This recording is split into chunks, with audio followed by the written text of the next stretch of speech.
Sa programang Counter Blessing ni na former Governor and Congresswoman Cherry Domingo Umali at Dr. Kitty Guzman ay ibinahagi ni Realin Vejador ang kanyang makabagbag damdaming patotoo matapos umanong makaranas ng himala ang kanyang 6 na taong gulang na anak na si Queen na na-diagnose noon na may kidney stone sa magkabilang kidney. Ayon kay Rhea, dumaan sila sa matinding pagsubok nang sabihin ng mga doktor na maaaring kailanganin ng bata ang dialysis kung hindi bubuti ang kanyang kondisyon.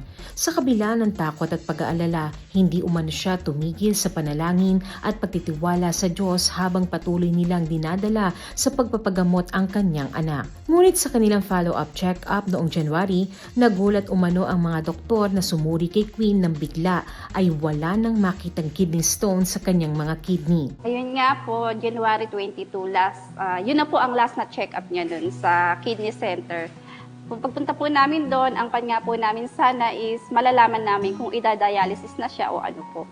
Pero po doon namin nalaman na biglang parang naghimala talaga yung Panginoon na nawala yung stone niya sa both kidney niya.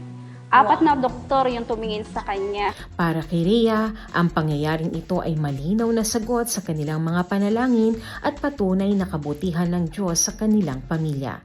Sobrang pasasalamat po sa kanya na kahit hanggang ngayon talagang nagpapasalamat ako sa kanya sa araw-araw na ginawa niya. Na hindi niya pinabayaan talaga si Queen. Sa una pa lang talaga, siya na talaga ang naging driver ng buhay namin. Mula nung nakilala ko talaga siya. Siya na talaga. Hinikayat naman niya ang mga pamilyang dumaraan sa pagsubok na huwag mawala ng pag-asa at patuloy na manali kahit sa gitna ng mabibigat na hamon ng buhay. Sa mga nanonood sa atin na may karamdaman o sa inyo na may karamdaman, magtiwala lang kayo sa Panginoon. Huwag kayong susuko. Basta lagi nyo lang sabihin na yung tiwala, huwag nyo lang iwawala.